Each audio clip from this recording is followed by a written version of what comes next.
art for me is like, it's like sex. It's like, do you want to have good sex or bad sex? It should be good sex, right? Everyone wants to have good sex is good.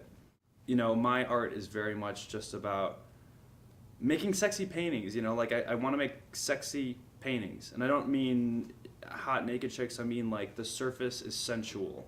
It's something that I sit there and I finesse and make it in a way that someone stares at it and they want to keep staring. I got interviewed for this magazine in Germany. It's got a huge circulation. I don't know, like 150,000 copies a month or something. So it's pretty fucking cool. Like, for some reason, Germans really like me. I still haven't had it translated, so I have no idea what they say about me.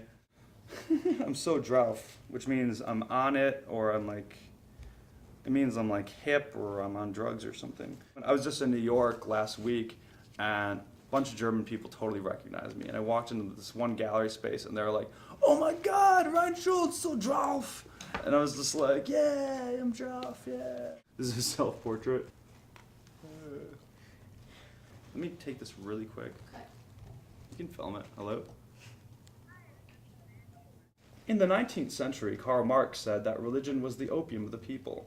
I would argue that opium is the opium of the people. Oh, I would argue that today. I'll start from the beginning. God damn it. I'm like a degenerate who like reads, you know? Yeah. You interested in art lessons? I don't know. A lot of people got. I mean, what? Kim Kardashian was like no one until she had a sex tape out there, right? But my sex tape would be like, it'd be epic. Sometime before 4 o'clock. I mean, I'm gonna wake up at like, I don't know, like noon, realistically. Art critics and artists, they're fascists. They think that, I mean, they're like offended by my work, not the subject matter. They're just offended that I even do oil painting. You know, they're like, "Oh my God, you know, why would you ever do that?" My subject matter is very contemporary. So it's a sort of marriage of the present and the past. It's using this age-old technique to paint very different subject matter, contemporary subject matter, youth subculture, stuff that I understand. And I think it's interesting to have this sort of like conflation of like the old and the new, to be utilizing this old technique, which was formerly used pretty much only to paint aristocrats or dead Jesus, or yeah, you know, noblemen, kings, important people, dead Jesus.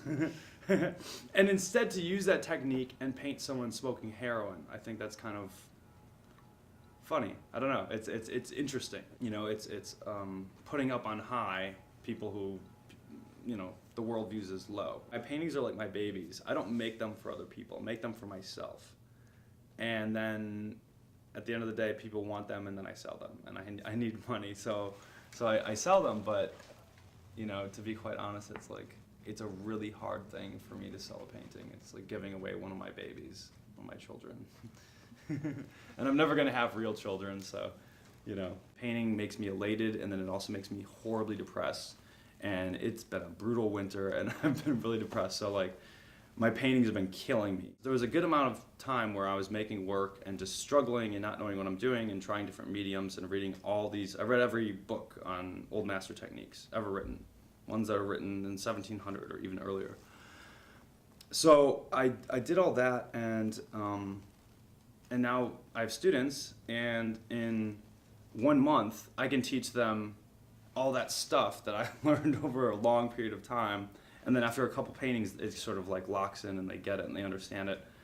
And so I have them learn my technique, and then I have them sort of expand out and try their own things and try using different materials and trying to, you know, develop as an individual artist. So like that's when it really happens.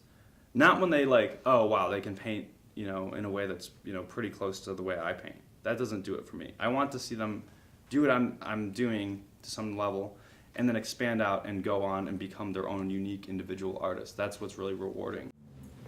Are you seeing any parts of this arm that I'm fucking up that look bad? Cast shadow. From the point of origin, what does it do? Diffuses, gets blurrier. And lighter, but yeah.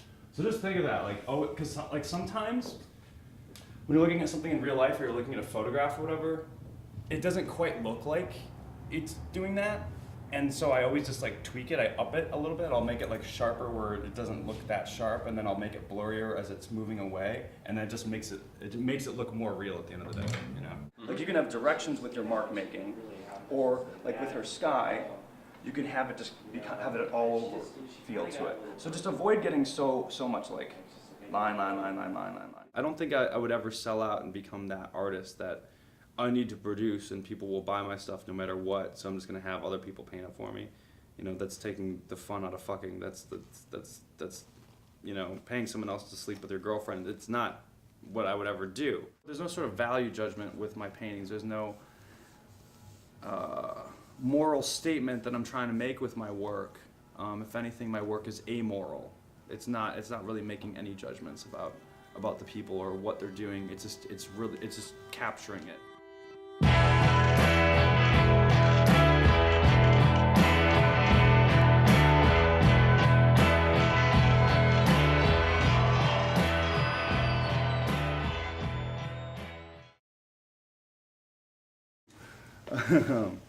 Sitting in an electrical chair.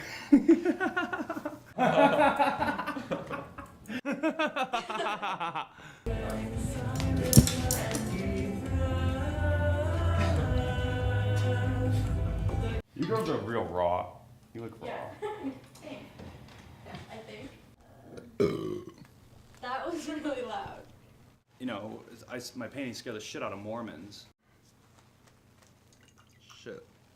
I'm out of champagne.